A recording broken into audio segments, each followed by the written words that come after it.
আমি আজকে একটা স্পেশাল খাবার দিব, বিশেষ করে যাদের ডায়াবেটিস আছে, অনেক ধরনের প্রবলেম, তারা এই খাবারটা রাত্রের বেলা খেতে পারেন। আমার হাজব্যান্ডকে আমি মাঝে মধ্যে এই খাবারটা দেই, আর ও যদি এই খাবারটা খায় ওর সকালবেলা ডায়াবেটিস খুব কম থাকে আর ও ভালো ফিল করে।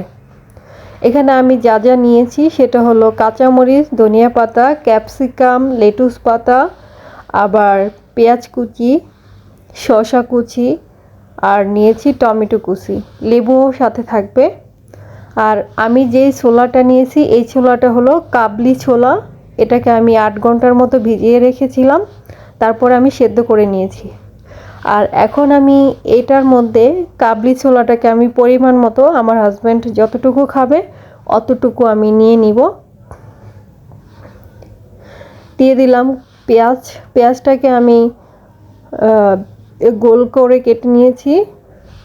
আর দিয়ে দিলাম কাঁচামরিচ কুচি, দিয়ে দেব ক্যাপসিকাম কুচি।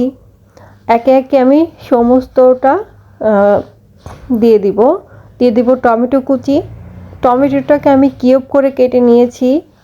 আর দিয়ে দিলাম শসা কুচি, ধনিয়া পাতা, লেটুস পাতা। আর এখানে আমি একটা মশলা করে নিয়েছিলাম, আস্ত জিরা, আস্ত ধনিয়া, আর নিয়েছিলাম রাঁধুনি। এগুলোকে ড্রাই রোস্ট করে আমি হামানদিস্তায় গুঁড়ো করে নিয়েছিলাম, আর ওই মশলাটাকে এখানে দিয়ে দিলাম। সাথে দিয়ে দিলাম লেবুর রস। ওই মশলাটা দেওয়ার একটাই কারণ, টেস্টটা একটু বাড়াবে, কারণ একদমই তো এগুলা খাওয়া যাবে না, একটু মশলা দিলে টেস্টটা ভালো হবে, খেতে ভালো লাগবে। ফ্রেশ মশলা দিছি, প্রবলেম হবে না, ড্রাই রোস্ট করেছি তো মশলাটা ঠিক আছে। আর লেবুটাকে দিয়ে দিব।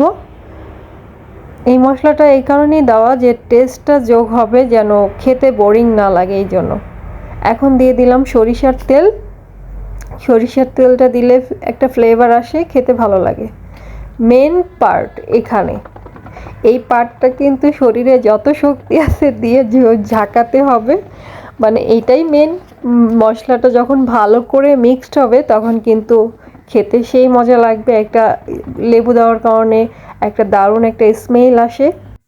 আপনারাও চাইলে আপনাদের বাসায় যারা রোগী আছে, ডায়াবেটিসের রোগী, তাদেরকে রাত্রেবেলা এই খাবারটা দিতে পারেন, কারণ এই খাবারটা দিলে তারা এটা বলতে পারবে না যে তাদের মানে ক্ষুধা লাগছে, এটা বলতে পারবে না, কারণ এটা অনেক একটা হেলদি একটা খাবার এবং স্বাস্থ্যকর, পেটও ভরে যায়। যাই হোক, আমার ভিডিও ভালো লাগলে আপনারা লাইক করবেন, সাবস্ক্রাইব করবেন, কমেন্ট করবেন আর শেয়ার করবেন। থ্যাংক ইউ সো মাচ আমার ভিডিও দেখার জন্য। আর হ্যাঁ, আপনিও ভালো থাকবেন এবং আপনার আশেপাশের পরিবেশ, মানুষ, তাদেরকেও ভালো রাখবেন। ভালো না করতে পারলে খারাপ করবেন না।